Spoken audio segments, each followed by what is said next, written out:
to the Fantasy Footballers DFS Podcast with your hosts, Kyle Borganoni and Matthew Betz.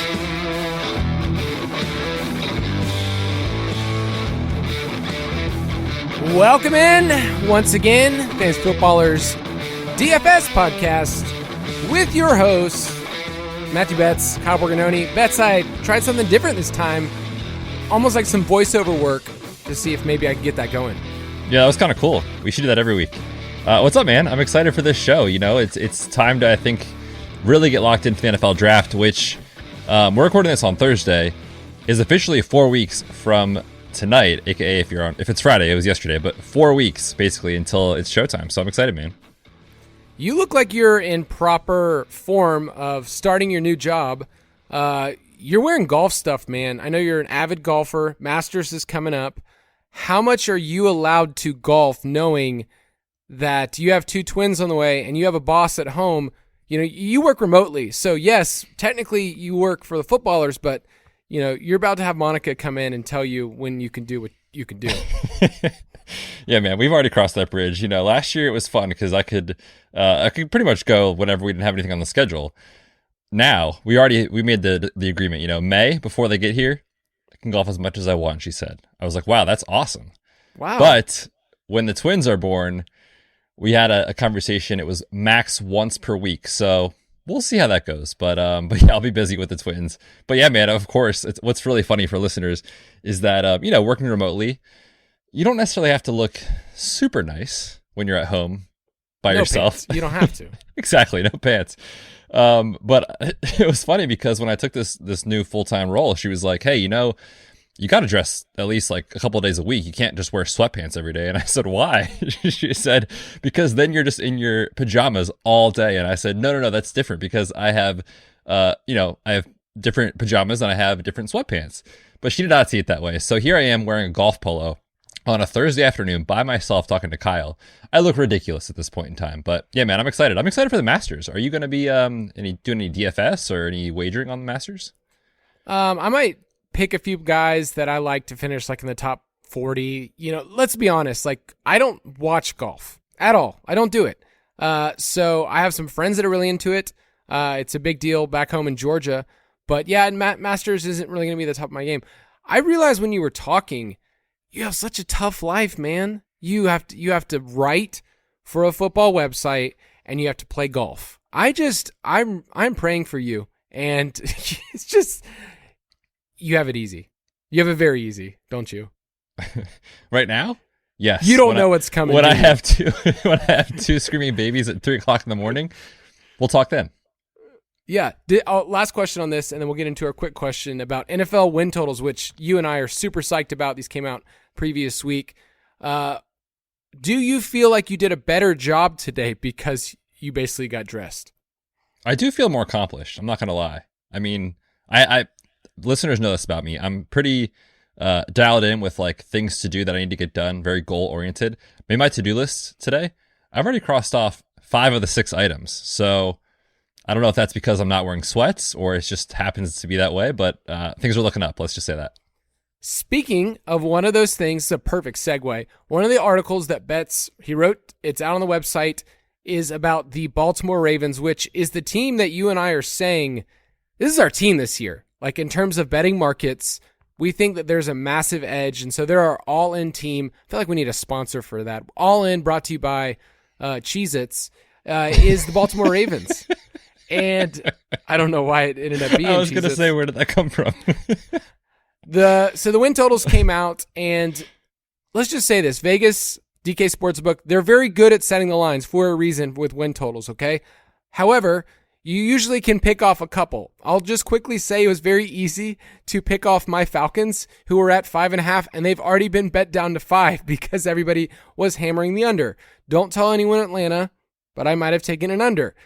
But let's talk about the Ravens, because there's a lot to like here. And in the article, you highlight 4 bets that you can make on this team alone. And the win total was set at 9.5. Why are you so bullish on this team? Yeah, the Ravens are definitely this year's. If you were with us last year, you rode with us on the Falcons. They're our team this year. We're going to be sweating them every week. Definitely in on the over 9.5. You can get that at -125 on DraftKings. We like them to win the division at +225. I think that's a good value. And then if you're correlating your bets, you think about the criteria that you look for when you're looking at MVP winners. It's almost always a quarterback.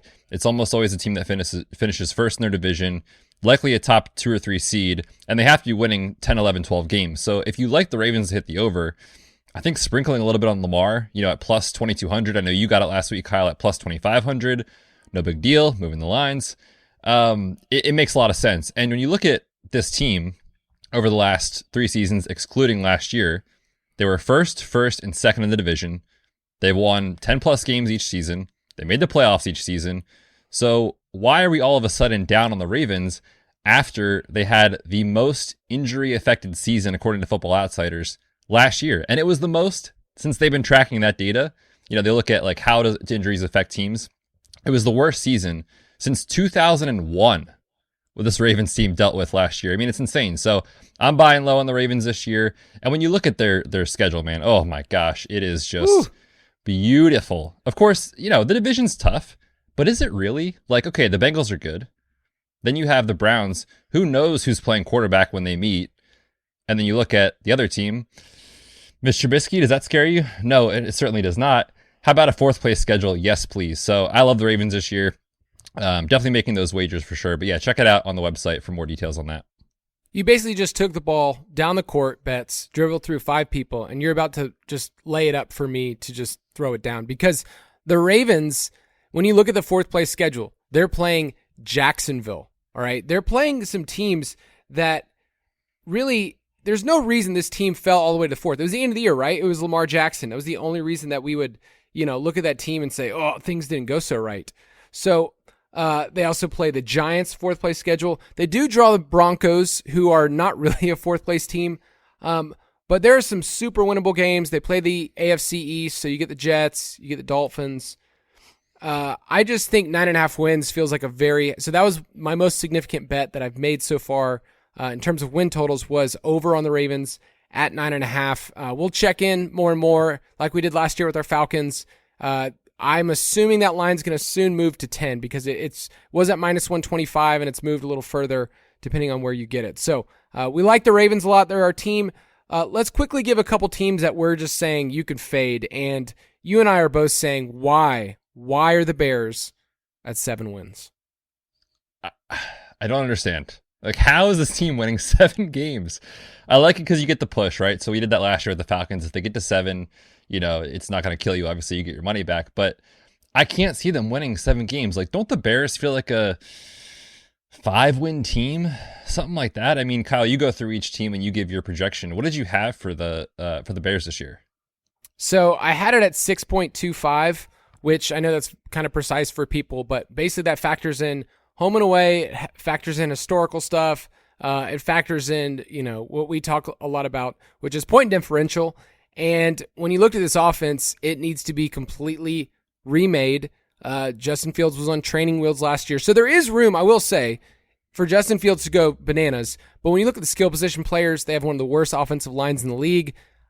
It's just not a good situation. They also, they don't have the draft capital to just suddenly turn it around either, right? They don't have a first-round pick this year. So I would say under for the Bears felt good because we knew that there was room for them to win 7 and to push. And so that's one of the other ones that we feel pretty strong on. It was at -130. So I could totally see that going down to 6.5 in just a hot minute. But any other teams you want to mention? Yeah, just real quick on the Bears, just to point this out. I was looking at what their skill position group looks like, and I kind of forgot. They're right now on paper. Obviously, the draft is going to happen, and there's still a couple of things that could happen in free agency as that closes. But right now, if the season started today, they're relying on Darnell Mooney as their wide receiver 1, who he's a fine player, but I don't think we would say he's a 1. Byron Pringle as an every down player, and then Equinemius St. Brown as their wide receiver 3. How is Justin Fields taking a step forward with those 3 at his disposal? It's looking rough. So yes, give me the under there. You mentioned the Falcons. Agree on that. I also like the Seahawks under 6.5. They're at -120. And then early, I like the Panthers at under 6 wins at -110. Yeah, and we're going to have entire episodes. We walk through every single team. Betz and I are finishing the process of talking about our adjusted schedule predictions where we're not just saying here's who they play, but here's what you can look at from a win standpoint in our projections and where that kind of lines up with Vegas. So the Ravens were a screaming value right now, we would say at 9.5, and the Bears under 7. Those are our two strongest, other than if you somehow still have the Falcons out there at 5.5, but they've been completely bet down. It's a sad time, I will say. Would you still take it at 5? I think I would. I really think I would, because there is room to push, and the Falcons play a third place schedule because somehow they were third last year. The Panthers were fourth, so there's actually some matchups. I mean, like for instance, they draw the Chargers. That's not good. Like when they play at home. So there's lots of room for this team to be a 3-win team. Let's be honest. Like I think my original schedule had them at 5.25. So 5.5 was like asking a lot of them to do. So I think the under is still in play. There's no way you could take the over, right? No, gosh, no. Don't do that. You'll be in for a rough sweat all season, so I'm not doing that. I thought about giving like a really bold prediction on today's show where I talk about why the Falcons can be fine with Marcus Mariota, but I don't think it would do very well with you. I think you would easily say, like, there's no way that you actually feel this way about this team. Yeah, I know you too well. There's no chance of that happening. So before we get into NFL team needs, just want to remind you guys, you can follow us on Twitter. Betz is at the Fantasy PT. I'm at Kyle_Borg. I put out I would say, thought-provoking question today. I don't know if you saw this, Betz. I did not. But I was driving in the car, and I asked myself this question. I don't know the answer. Are there more sticks of gum in the world, like pieces of gum, or are there more bottles of water? The only reason I thought about this, the wheels and the doors question was pretty popular a hot minute ago. But I was looking around my car. I was like, wow, I've got some gum. I've got some like 3 or 4 bottles of water I need to throw out. Dang, I have a lot of this. Man, which one's more? So what's your guess? I mean, thinking about my car, Monica hates this. She always yells at me. I leave little tiny pieces of gum wrappers in the car, not with gum in them, but empty. And I also leave water bottles. So I feel like water, probably. I don't know. I think I'm going to go with water bottles. What's funny is when I've asked people, some people give very like definitive answers like, oh, it's gum or, oh, it's water. And so I'm like, how can two people be so definitive on either side?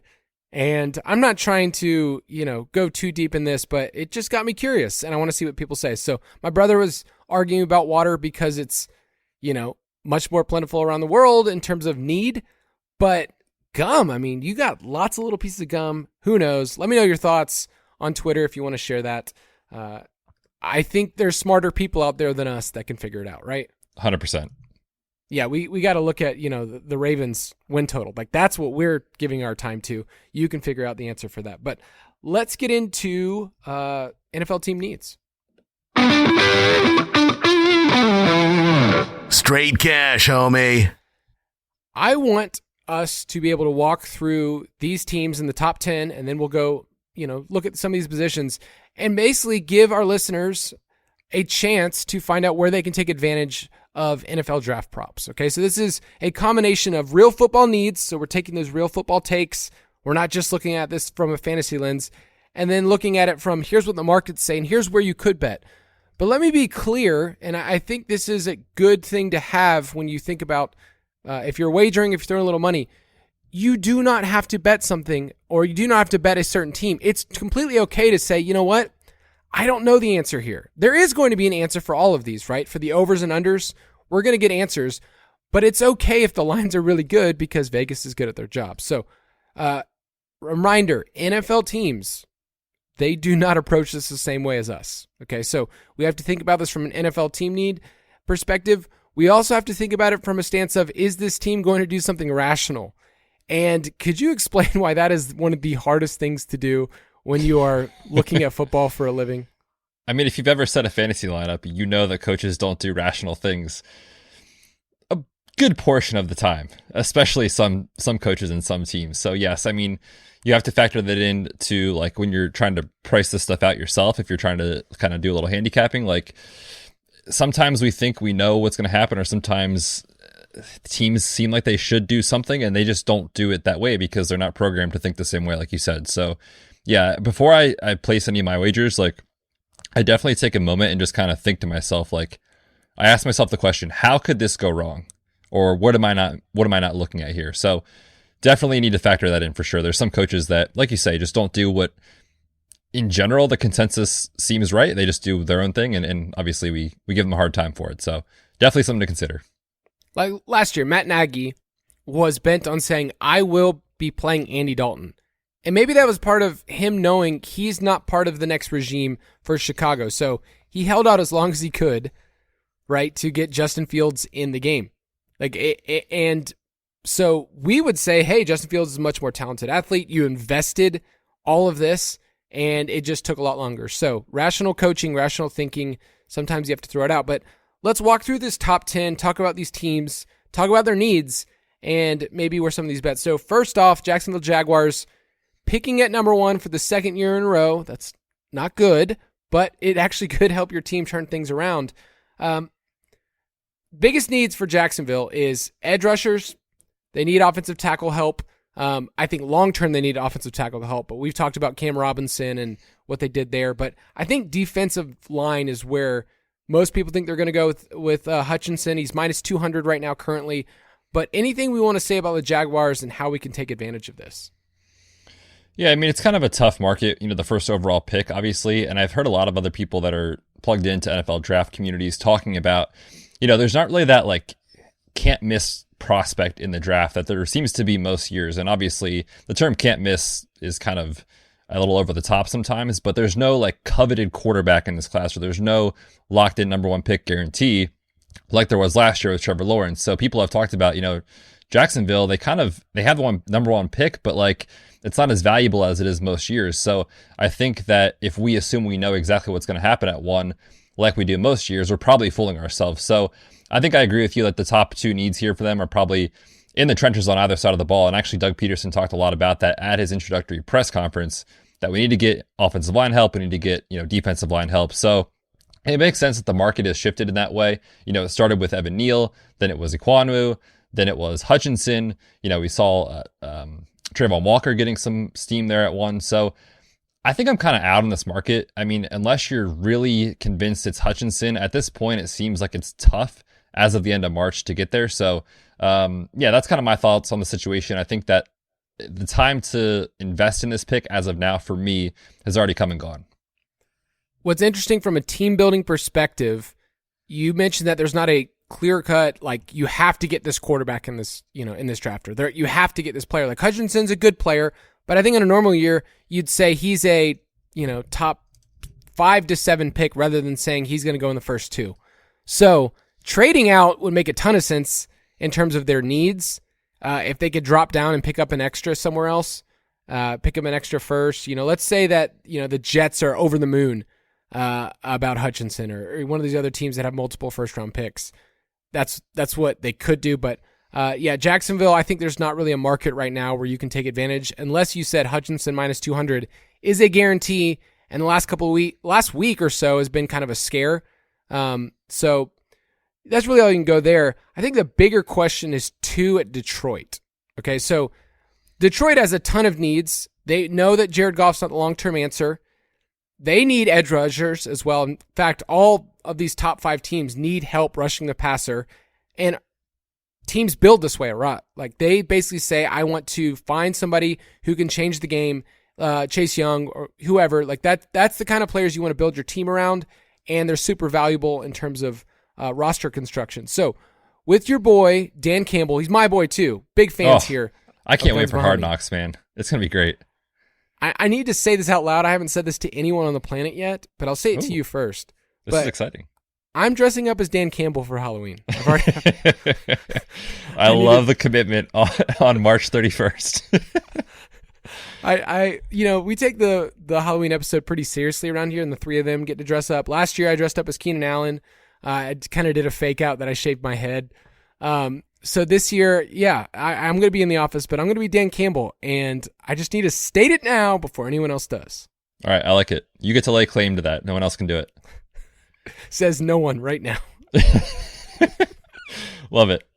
All right, so the Lions need a lot of help. There's a lot of buzz about Malik Willis.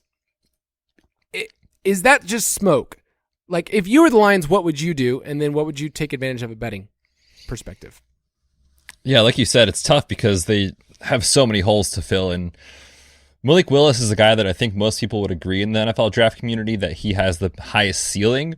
So I don't think it's necessarily wrong for them to kind of chase that ceiling, but it seems like the betting community and betting market on Malik Willis to 2 got steamed up sort of out of nowhere. Like, there's not a lot of mocks with him at 2. If you look at grinding the mocks for NFL mock draft database, I was listening to Move the Sticks with Bucky Brooks and Daniel Jeremiah yesterday, and they were talking about the likelihood of each team taking a quarterback, and they went to the Lions, and both of them agreed, like, probably not happening. Like, there's not a quarterback in this class that seems worthy of that sort of pick. Now, obviously, it could happen if they really do like him and if Jared Goff really is that bad or whatever, but I would be very surprised because you look at the rest of the first round, don't forget the Lions, they pick at the end of the first round too. So if they're like, you know what, these quarterbacks are all in the same tier to us, like, we're fine if we land on Desmond Ridder or, you know, Matt Corral or whoever is there at the back of the first round. We don't have to force it here. I think they can go a number of ways. So for me personally, I would not be taking quarterback here. That's just my, personal philosophy. Obviously, we'll see what they do. I think they need help, obviously, on both sides of the ball, but look at, the edge pass rushers. That would make sense. In the defensive backfield at safety makes sense, but I don't think we're going to see a safety this high. There's just not that type of guy in this draft. Yeah, it was interesting that Kyle Hamilton, the safety out of Notre Dame, was the betting favorite for a while. He's moved back to 4th, so there's a big kind of like overcorrection there. Right now, Trayvon Walker, I bet this earlier at plus 350. It's now at plus 250 of him going second, the Georgia defensive lineman. The thing with Walker is you're basically reaching on his measurables, and if you look at his production, he was a part of a really good defense, but the production really wasn't there. So teams don't do that though, right? Like, teams don't just jump ahead and yes, they do. The Lions sound like a team that would do that. Exactly. So I don't know. Right now, I think it's really hard to gauge what the Lions are going to do. When we do our mock draft in a couple of weeks, this will be the team that I think hinges a lot of the rest of the draft. Because I think they could go defense. Like, if Hutchinson's there, I think they're taking Hutchinson. But it could be Trayvon Walker. I think they could trade out of this pick. But yeah, I like what you said. The end of the first round, if they like someone like Matt Corral and they want to get a quarterback, that makes more sense than taking him at 2. But let's talk about the Texans. Texans at 3. They need help everywhere. Like, I wish I could say that there is a player on the Texans that they could build around. Who is that player? You're so mean, man. I don't know. I don't know if there is one. I think I put a tweet out a couple months ago that said, like, I'd love to meet a Texans fan in the wild. Like, I'd love to just find one out there. And yeah, that's got to be rough, man. Oh, jeez.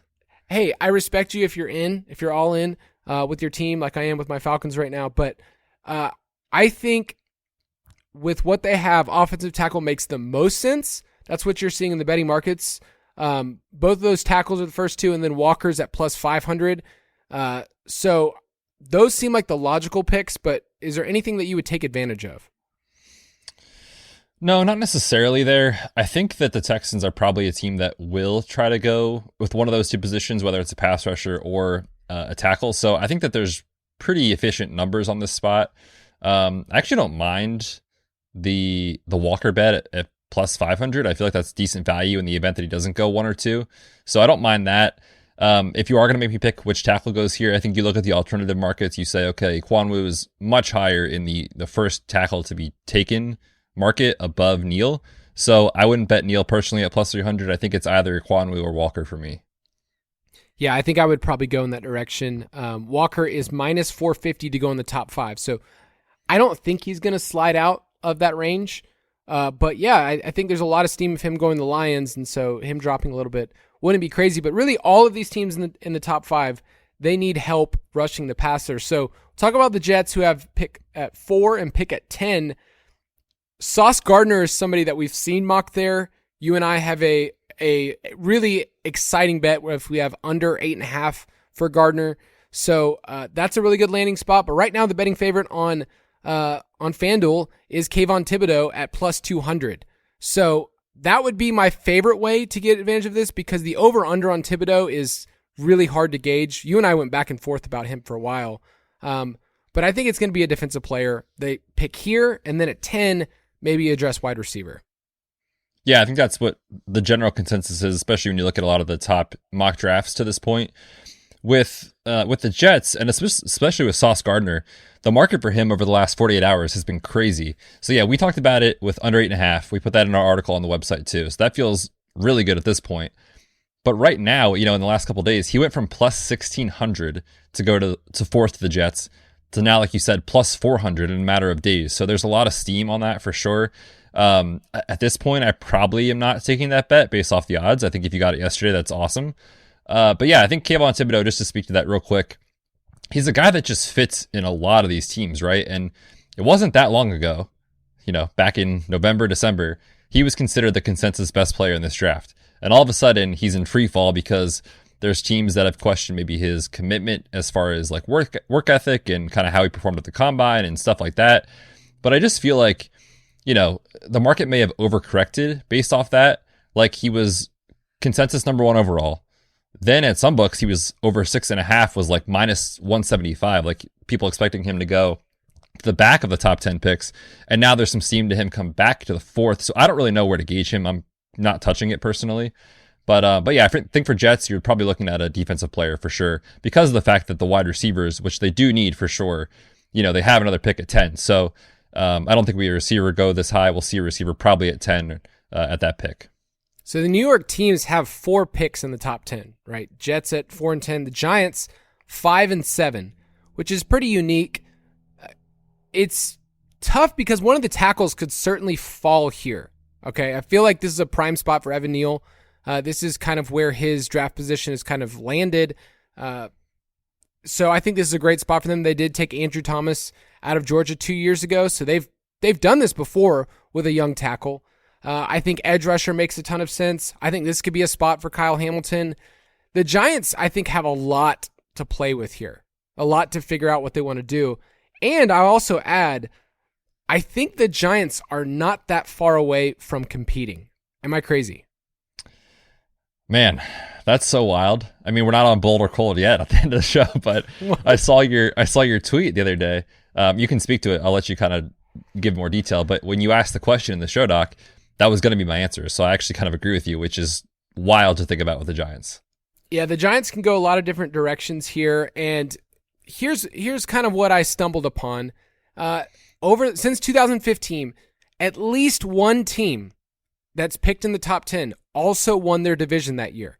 So some people might say, oh, that's not that hard. That's like a third of the NFL. I got one of those comments.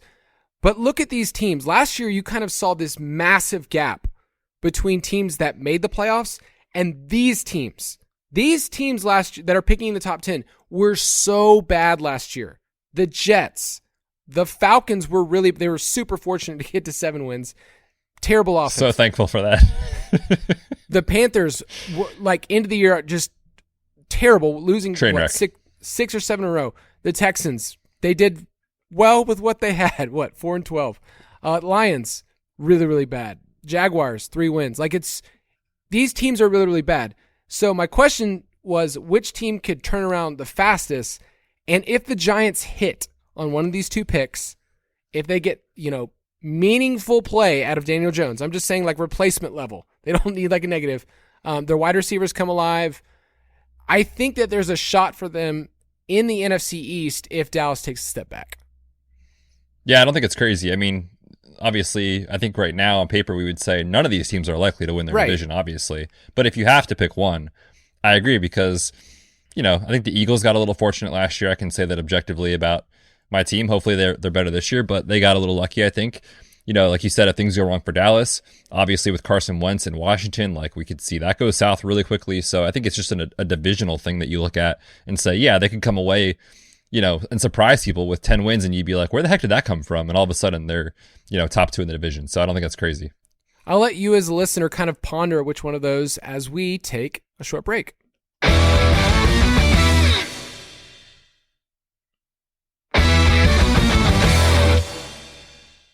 over that break, I bet you have cracked the code of which team in the top 10 is going to make playoffs. Yeah, Giants would be my pick right now.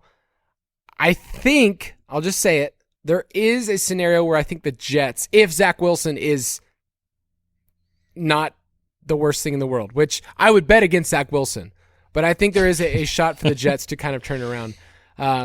We'll see about that. But let's talk about your team. You love the Panthers. You love what they're doing there. You love Matt Rule, don't you? Matt Ja Rule? Oh my gosh, yeah, dude. Let's talk about the Panthers.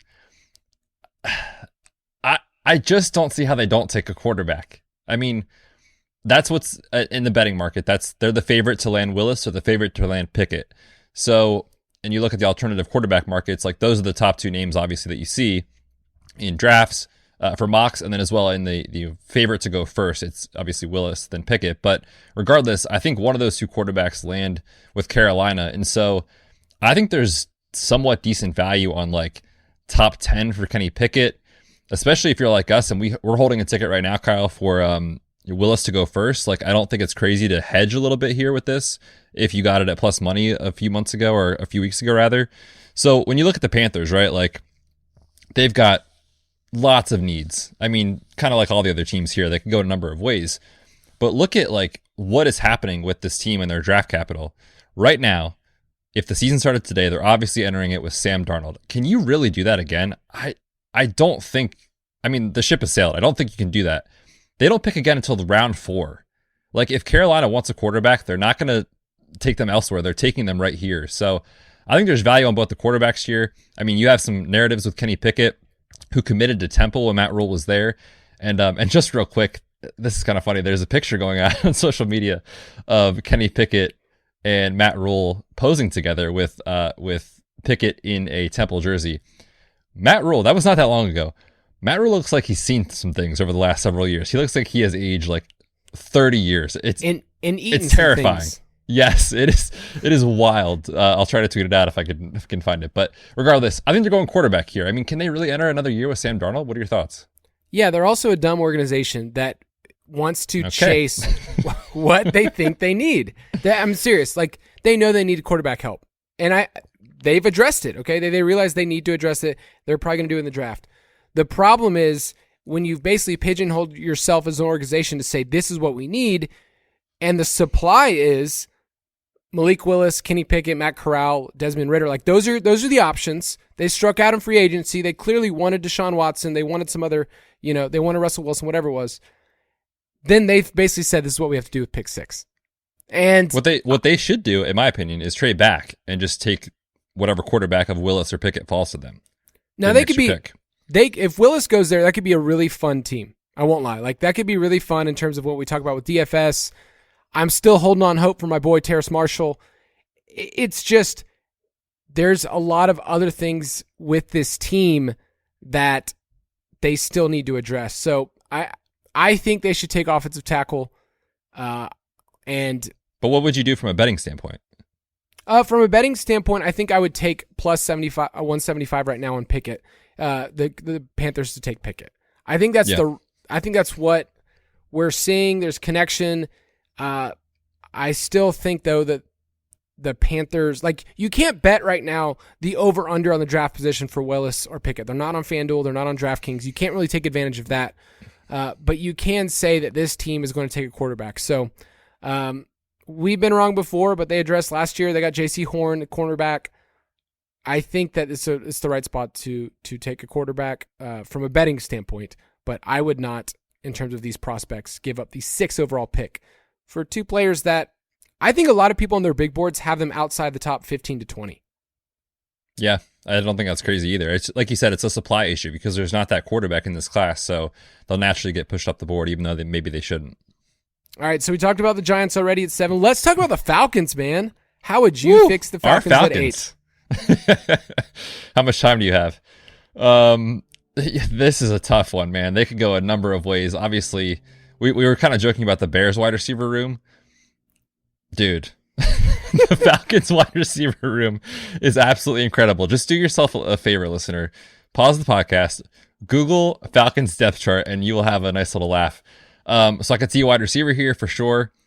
I mean, obviously they need help on the edge, on defensive side of the ball. Cornerback, I think, is a spot. So quarterback has been linked to them too, obviously, with Marcus Mariota kind of being the bridge quarterback. But like you said, the quarterbacks in this class don't give you that sort of confidence of that long-term solution. So this is tough because they could go literally like 10 different ways, and I wouldn't be surprised.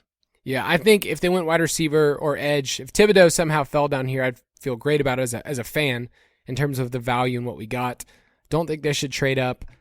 So, yeah, with the Falcons, you can't really take any advantage right now. They're just a little too far down. You'll see this. You can find the positional over-unders for certain players, but once you start getting a little bit lower, it's hard to peg certain players to certain teams. It's just a guessing game. Seahawks at 9. I know they're linked to a lot of quarterbacks. I feel like this is a spot for offensive tackle, like a Charles Cross type. Yep, I agree. And we took that not that long ago. Was that last week's show or maybe 2 ago? I can't remember. But we had the over 6.5. And then, dude, I think people from FanDuel are listening because now it's at 7.5. It was like 7.5, like literally that night after we recorded, which is crazy. So, yeah, I think that's a tackle spot for sure. Like you said, they are linked to quarterback. But I think about, does Pete, like, for just a second, does Pete Carroll actually think that he can still win with that team?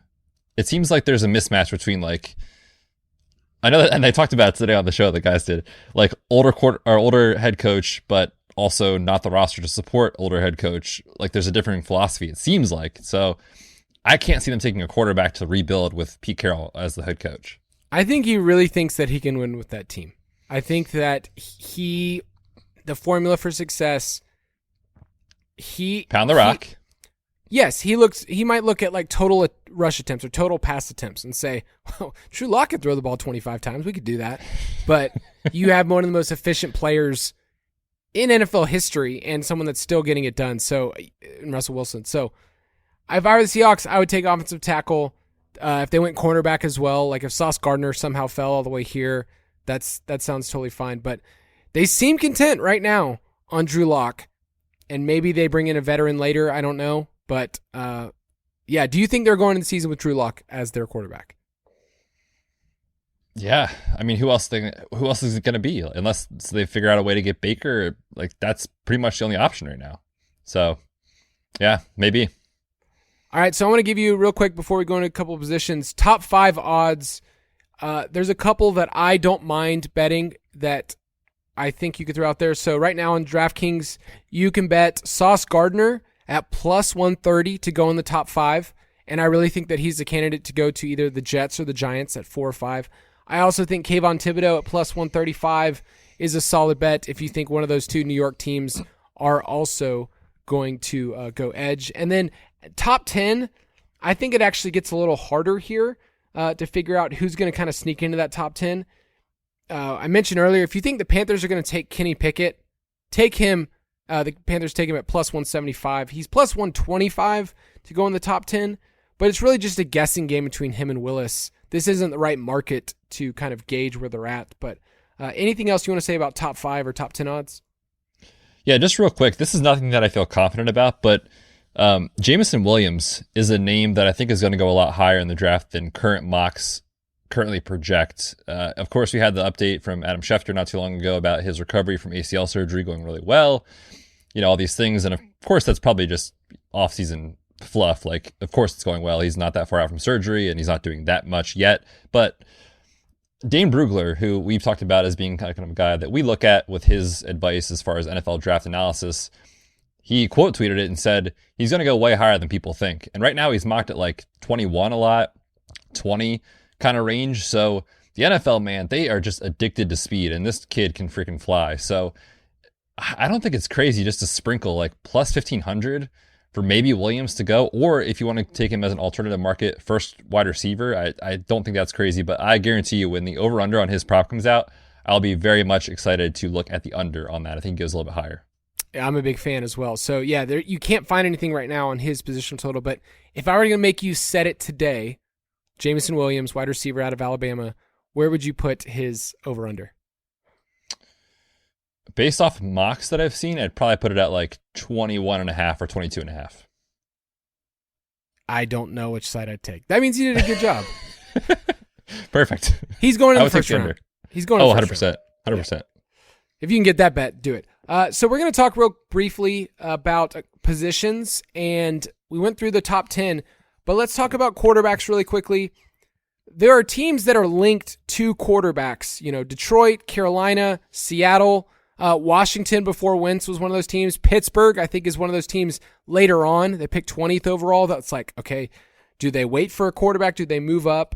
So in terms of those teams and their needs, what are you seeing in the betting markets, and what's a good gauge for this position? Yeah, so when you look at overall number of quarterbacks to go in round one, we talked about this last week that it was at 3.5, and we like the under. It's moving, man. You're moving the lines, Kyle. Now it's at 2.5 on FanDuel. It's always been 2.5 on DraftKings. It's 2.5 on FanDuel. And so obviously if you're holding an under a 3.5 ticket, like personally, like we are, I'm not going to double down. I don't think. We're just going to fist pump and hope that this is right until it's not. And we get, pick 32, the third quarterback off the board, or fourth quarterback, of course, is going to happen. But I don't think you're touching it again if you already have that. If you are looking to get on this, there's a lot of plus money on under 2.5. I don't think that's crazy. Plus 178, I think, is pretty good value on FanDuel. Again, it's just a weak quarterback class, so we'll see what happens. It's kind of a domino thing. Let's say the Lions don't take Willis at 2, and then we feel pretty confident. Like, hear us out. We think the Panthers are probably going to take a quarterback, but we're not putting that. I'm not putting that above like 75%. Like it's more like in the 65-70% range. So let's say Carolina takes one of those quarterbacks. It's Willis, it's Pickett's, one of those guys. Where do you see the next quarterback going? Is it a team that moves up, like the Steelers? Yeah, I was going to say the Steelers are a team for sure. The Saints are a team that potentially could be in the mix. But yeah, I think the Steelers, they're a team that I think could certainly move up, especially if Malik Willis falls. I think they go get him. What always is interesting to me is when you find a team, it's like what the Ravens did with Lamar, where they move up, they get that, they picked him at pick 32. You find a team that says, I want to build for the future, because Flacco is still their starter, but they picked Lamar, even though nobody mocked Lamar to the Ravens. A lot of people had him go to the Patriots, remember that year. They're like, oh, this is where he's going to go. So I think you'll find one of those teams that says, I think Matt Corral is our guy, or maybe Willis slips, or maybe Ritter's their guy, and at the back of the first. So that's why we felt really good about under 3.5, and you can't really get that anymore. But yeah, if it was up to me, I would just kind of stay away from the quarterback market other than Carolina. I can't really bank on anyone else. Yeah, it's tough. It's definitely starting to get more efficient. And like we said, this year it just feels like there's so much unknown that unless you want to kind of take a couple long shot bets and just have some fun with it, other than that, I'm pretty much out. All right, so running backs, we can go pretty quickly through this. The line is set at 0.5, and a ton of juice in terms of, hey, there's going to be no running backs, right? Like, are you seeing that in any of the mocks that there's Breece Hall to any of these teams in the first round? He actually was in Jeremiah's most recent mock. He went 25th to the Bills. But outside of that, not really. So I don't know. The Bills are a pretty smart organization. I don't think they would necessarily do that personally, but it's possible. So yeah, it's tough because you're either saying based off the market, does Breece Hall go in round 1 or not? That's kind of the bet because he's minus 250 to be the first running back taken off the board. So it's a stay away from me. It's just too much juice to pay for the under. Yeah, I think you're going to see one of these picks, the Jonathan Taylor, DeAndre Swift kind of pick at the top of the second round. The Giants, maybe the Texans at 37th overall. I could see them taking a running back there because, I don't know, do you want to go in the season with Rex Burkhead as your guy? I kind of like Rex, so yeah, let's build around Rex. He's the guy on the Texans they can build around. That's the name. Hey, they gave him an extension before the season. For DFS, Sexy Rexy has done a pretty good thing for us, but running back market's really hard to gauge. It's very different than maybe what it was, 4 or 5 years ago. It's just kind of mostly a stay away. Wide receivers is where things really get interesting. A lot of teams in the first round. The over-under is set at 5.5. You like the over. I'm still kind of scared to take that. So where do you see wide receivers kind of landing? What are the teams that really need wide receiver? Yeah, we talked about 2 of them. The Falcons for sure, the Jets for sure, and then my Eagles. I still lose sleep at night about this Justin Jefferson situation. It's so bad. And sometimes I'll just watch, when the Vikings mocked us and laughed when they didn't take him, and it's just max pain. So we know the history of the hit rate has been terrible. They need to get wide receiver help opposite of Devonta Smith. They pick at 15, 16, and 19. I think they're taking a wide receiver at one of those three spots. So they're interesting. The Patriots at 21. Dallas after the whole Amari Cooper trade at 24 makes sense. Green Bay, obviously. Kansas City, obviously. And then, of course, I think Detroit at the back of the first could also add some wide receiver depth. All right, put on your fan cap for a second. Sometimes you like to keep it on about the Eagles, but realistically, who do you think the Eagles will pick and who do you want them to pick? Oh, this is a great question. I've seen a lot of mocks where they have Olave going to them at like 16 or 19. I actually think he'd be a pretty good fit as a route running technician kind of guy. So I like that pick a lot. I kind of hope he goes there. Do you think that he's a similar body style to Devonta Smith? Like not huge, not thick. I mean, it's very different than a Treylon Burks kind of pick. Yeah, it is. It is a different pick for sure. I don't know. I haven't seen any Treylon Burks mock to Philly at all. Have you? No, he's mostly going later. I was thinking because I wonder if the Eagles have some post-traumatic stress when it comes to drafting wide receivers because they drafted your boy JJ Arcega-Whiteside and then really big boy, and then they picked Jalen Reagor and then they picked Devonta Smith, very different body types. And anyway, they'll screw it up. Yeah, I can't wait. Whoever they draft, I mean, definitely knock them down your dynasty ranks because that's clearly not going to work out. So right now we have Garrett Wilson as the first wide receiver. We have a wager going on that. He's still the highest. You can get him at plus money. So if you think Garrett Wilson is the first wide receiver, I think it's just between him and Drake London. I don't think you can bet on any of the others that, yes, they're long shots, but I can't see a team taking Chris Olave other than these other two, but maybe you have differing thoughts. Yeah, I mean, I talked about it. I think it's interesting, a little sprinkle, just a little bit, on the Jameson Williams pick. But outside of that, no, I agree with you. Okay. Yeah, and you can't pick which team these wide receivers go to. Some of them have over-unders. So, Garrett Wilson's at 10.5, and so is Drake London. They're right there at the 10 spot, which we know that the Jets are in play. We know that the Falcons are in play. So, on those two wide receivers, Wilson and London, who do you think goes first? This is tricky. And I think my long pause will tell you that I really don't know. I mean, London was a guy I think that was the consensus before the combine. He was the dude. And then the market shifted and now it's back. So it does seem like a coin flip. I truthfully don't know. I think if I had to choose, though, I would probably say Drake London. Yeah, he's Mike Evans. That's if you want Mike Evans. I like that comp, yeah. Was just a dominator at USC. So for wide receiver markets, that's kind of, where we're at. Let's do offensive line and then maybe talk a little bit about defensive line before we end. How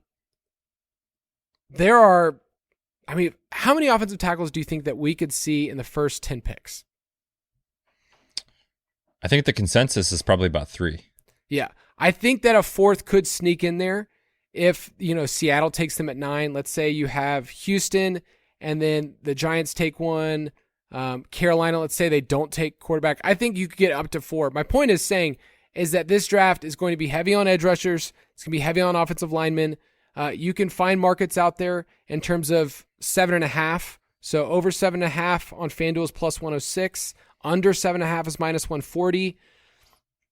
I still think that if you can find something related to either Charles Cross, in terms of him being a top 10 pick, I think that's where he's going to end up landing. If you can get under 10.5, that'd be great. I know he's 7.5, but as a top 10 pick, you can get him. But any other markets you like for this one? No, not really. I think what we have for Cross is pretty good, and then we've kind of been down the Kwonu Neal stuff. I still like Neal over 3.5. I think you have that right. I think I saw that at minus 160. Neal over 3.5. That's so. I know you have the over 1.5, Kyle. Great. So happy for you that you didn't tell me about that. Do you think there's still value at over 3.5? I think there is. It feels bad because I'm holding a couple of Neal go first overall, and I think that ship has sailed. But it was a good ride. Remember when we were the favorites? That was fun for about 4 days. Yeah, no, it was a good time. So we talked about Thibodeau earlier with defensive line and where he's at. Betz, you really like the over on 5.5. I think there's value on the under, but I don't think either of us are like rushing to place these bets. No, and as the days go by, I like it less and less. I mean, I liked it last week, but it's starting to get up there at like minus 180 on FanDuel. And actually, one of the offshore books, Bet Online, they're generally pretty sharp. They've already moved into over under at 6.5. So it kind of feels like the market's all over the place. So right now, for me, it's a stay away. All right. So before we finish the show, we've got one more edition of our Bold or Cold.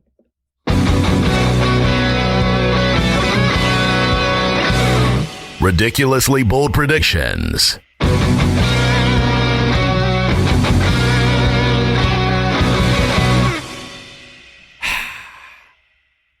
What a drop.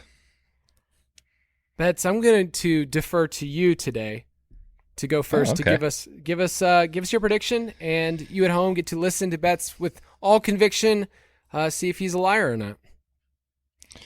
All right, here it is, people.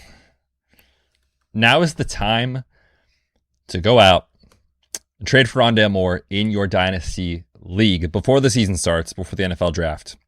Look, last year, Kyler Murray was the consensus top 2 quarterback in fantasy. So we obviously want to attach ourselves to his pass catchers, right? I mean, good things happen when you attach yourself to good quarterbacks. So if you think that Kyler Murray is not the quarterback we saw down the stretch, it's a great bounce back spot. Obviously, AJ Green, question marks if he's going to be back. DeAndre Hopkins, another year older. We're seeing some decline there. Christian Kirk somehow landed that $84 million deal with the Jaguars, so he's gone. And if you're getting Rondale Moore in an every down spot in this offense with how Cliff Kingsbury wants to use this guy and his speed, like, you got to get him now before it's too late, because I think that the hype is going to build. The price will go up as the weeks go by. So right now is the time to go out and get Rondale Moore on your dynasty roster. Gosh, this is a very good, convincing argument, because I think that I personally would want to buy Rondale Moore. So I believe what you're saying, but I have to filter this through you. And I know that you don't like Cliff Kingsbury and you think that he does dumb things. So sometimes, but for fantasy though, like, we like DeAndre Hopkins, we like Chase Edmonds, last year, and then James Conner. So he's not the worst. Gosh, see, I can't tell if you're trying to qualify what you just said. So I will say that I would personally buy Rondale Moore because I think that there is a ton of targets and they could use him more creatively in the offense with AJ Green, Christian Kirk. There's volume. But I don't think you believe this because I don't think you like Cliff Kingsbury. It's actually, I didn't even think about Cliff when I was thinking about this today. So that has nothing to do with this. Side note, I think for real NFL purposes, Cliff does some silly things. But for fantasy, I'm kind of out on Rondale Moore in Dynasty right now. It's the A-dot, isn't it? It is. It's the A-dot. It's the height. I mean, shout out to Marcus Mosier on Twitter. He put this out yesterday. Every wide receiver to measure at 5'8" or smaller since 2000. Like, the names on this list are dudes that not even in the NFL. The only productive wide receiver, and I say air quotes productive, Tavon for fantasy, not your boy Tavon, for fantasy, has been Jamison Crowder. That is it. So I'm letting the hype build, and I am out on Rondale Moore. I'm happy to cash out. Okay, so I'm totally fine getting him in Dynasty, but I did feel like there was an A-dot problem that you were going to, like, internally you couldn't move away from, because the way they used him last year was basically like, hey, you just get this behind the line of scrimmage, and we're going to see if you can figure this out. And teams very quickly like, oh, this is all they're going to do? We're just going to guard him at the line of scrimmage on these screens and tackle him. So, okay, so I got to see through your lies. Yeah, you did. All right, my turn. I'm going to give mine. Here we go. I want to start off by saying that I really miss the state of Georgia. That is very true in general. I was going to say, if that's it, this is a guarantee. Yes, you're correct. Yeah. So I really miss Georgia. 34 years of my life. It's very endearing. Family's there. I've been in Arizona almost 3 months, and the other day I thought about this because I was getting my Arizona license. Okay, so I'm going to get an Arizona driver's license here, but I realized what I miss the most is my mom's cooking. Okay, I really miss my mom's from Mississippi, grew up in Georgia. She's a Southern Belle. This is my take, okay? My mother's mashed potatoes might be the greatest form of mashed potatoes on the entire planet. They are leveled up. They are alpha status. They are buttery. They have good body. They are delightful. If there was a contest, I genuinely believe my mother's mashed potatoes would genuinely win. This is so hard because I feel like if I say that you're lying, it's offensive to your mother, and I don't want to say that.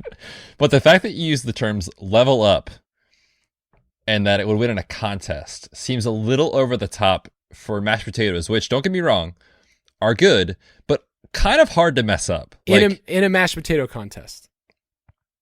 Does that even exist? If there was one, was what if I there was was going one, for. Yes, Mama Borg would crush. This is tough. I think you're lying. Oh man, I am totally lying. My mom makes terrible mashed potatoes. They are so bad. I'm putting my mom on blast for a second because I do love my mom's cooking. Okay, my mom is a wonderful woman. I've cried many days because I miss my mom. But her mashed potatoes, and I've told her this, are not good. They were never been good my entire life. And I have been to the promised land. I have had mashed potatoes. Jason's wife, Tiffany, makes some of the best mashed potatoes in the entire world. And my mom's would not even make it to the contest because they're that bad. Wow. I love you, Mom. She usually listens to our shows. So when you get to this part, Mom, get rocked. Probably the best ending to a show we've ever had. Oh my gosh, I can't believe you just said that. That's just the way you got to go. Yeah. Next week we'll be back. We'll talk about some NFL win totals, more about the NFL draft. Yeah. Betz, have a good week in golfing. Oh my gosh, dude. We didn't even talk about it. UNC Duke in the Final Four. Let's go Tar Heels. We'll see you guys next week. And hey, go get some mashed potatoes.